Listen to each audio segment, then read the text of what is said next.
When I look back on Deborah's story, I remember how people initially reacted when I announced her. I told people that I had a plan for my Blackbriar legend. It was going to be dark, it was going to be gritty, it was going to be cool. Her name is Deborah. And I remember the laughs I got. I got a lot of comments saying, "Really? Deborah? Your big badass Blackbriar's name is Deborah? That sounds more like my elderly grandmother or my auntie. That doesn't sound like a cool badass Blackbriar." And I thought that's a little unfair because my idea for the name came from the Bible, from an actual judge in the Bible, Judges chapter 4, a judge named Deborah, who's really cool. I recommend reading her story. We might even do that in a Bible study someday. But regardless of that, I thought that the name would be cool. Now, granted, her story was not what influenced the legend that I wrote. The legend that I wrote, I wanted to write more in terms of a dark backstory or a gritty backstory, but I wanted to do it in a different way. My goal, especially after people were making fun of the name, was to prove that I could create a very gripping backstory that had you not only rooting for the hero, but recognizing the dark course she's had to take. So most people that I've noticed when they write dark or edgy backstories, they like to write it from childhood. Like the child themselves suffered something. Their parents were killed, their best friend betrayed them, they were orphaned, whatever the case, something bad happened to them in childhood, and so they grow up into an edgy, angsty teenager or young adult. I didn't do that route. I had Deborah, she was probably about in her late 30s at the time of the legend. I didn't specify an age, but she was probably in her late 30s, early 40s, and she was the head nun, the canoness, if you will, of a cathedral, a chapel on the border between Valkenheim and Ashfeld.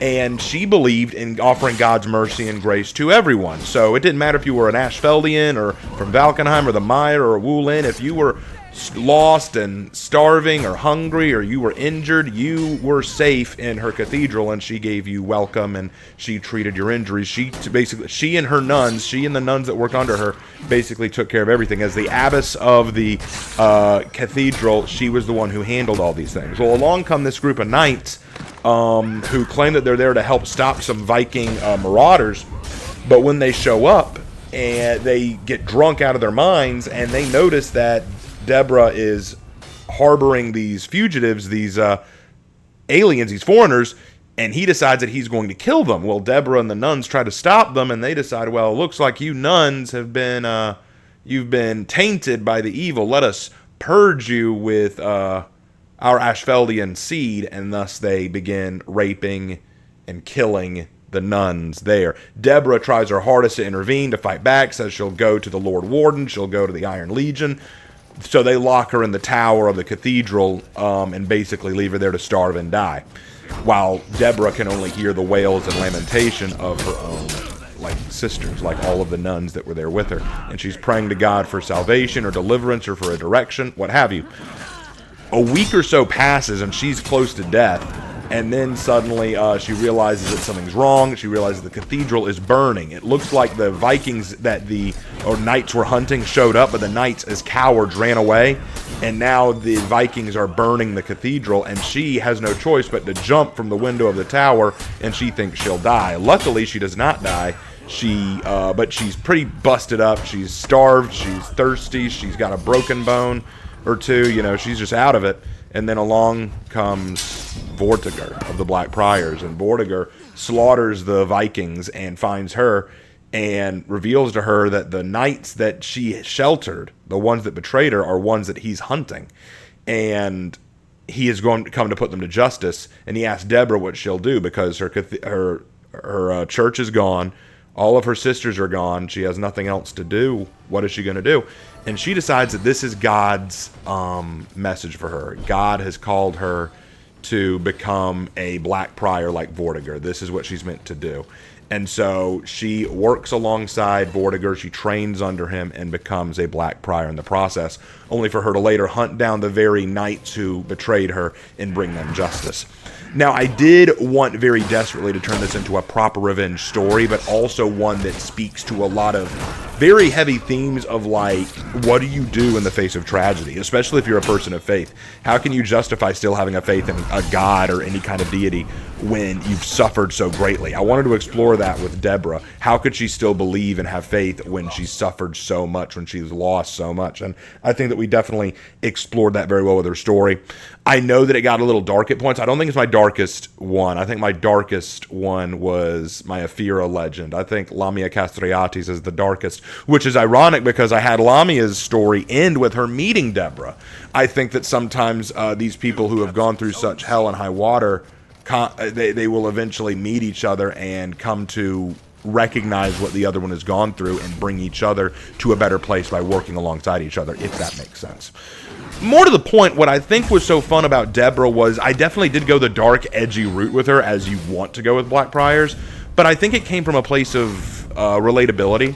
I think we've all gone through a situation where we feel betrayed, we feel lost, we feel abandoned, we feel like we're suffering, and then we feel, some of us anyway, feel called to something higher as a result. We feel like, all right, we have to turn this around somehow and make something more meaningful out of it through either training, through meditation, through faith, through action.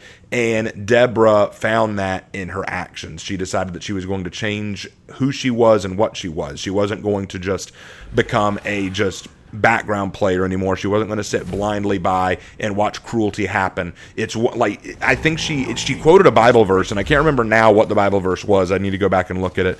But essentially her Bible, the idea was, I believe it was one of the Psalms, where the idea is you shelter the sheep, but you also guard against the wolves. You know, you protect the innocent, but you sometimes have to go after those who would harm them. And she realized that for the longest time, she was sheltering the sheep, she was protecting the flock, but she was not dealing with the wolves at her door, and so she decided that she was going to fix that. She was going to rise up from calamity and defeat and destitution and say, you know what, we're fixing this. And I think that's what I really, really liked about working on Deborah's story, because it's not just a story of darkness, for sure. I mean, it's Blackbriar, of course it's going to be darkness. But it's not just a story of darkness, it's a story of hope. It's a story of rising up from something dark and becoming something better. And I think a lot of my stories do go that route sometimes, but I think that they become stronger as a result. And I enjoyed that. Now, as for her design has gone through a couple of changes. I think I like the way she looks now, the black, white, and silver kind of look. She was a nun, so I feel like she would have the nun or abbess kind of look about her, which I think really fits. I also see her having the spikes on her shoulder pauldron to show that she's not someone to be messed with or tangled with or underestimated, which I also like. So there was a lot involved in both her creation and in how I approach her story. There's not a lot left to say after that, though, because honestly, Deborah, I feel like, is a character that I don't want to exposit on too much more. I could do more with her story, but I feel like kind of guessing where she goes from there is kind of all you need to do. I feel like if you just understand who she was, what she was fighting for, and what she believed in, and understand where she's headed, I think that you get a sense of what you like to see in Deborah. And I feel like I'm rambling at this point. I'm very tired, but I did want to go ahead and tell you guys my thoughts on Deborah and where she came from. Essentially, she was inspired by the name of a woman in the Bible. She is a woman in terms of for honor, who has gone through great suffering, but through her faith and through her conviction, she overcame.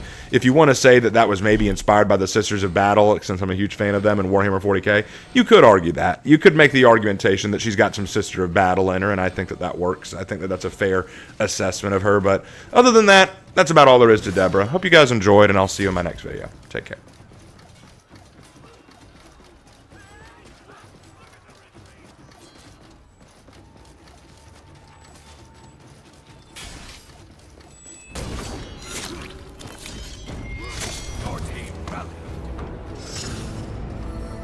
Victory!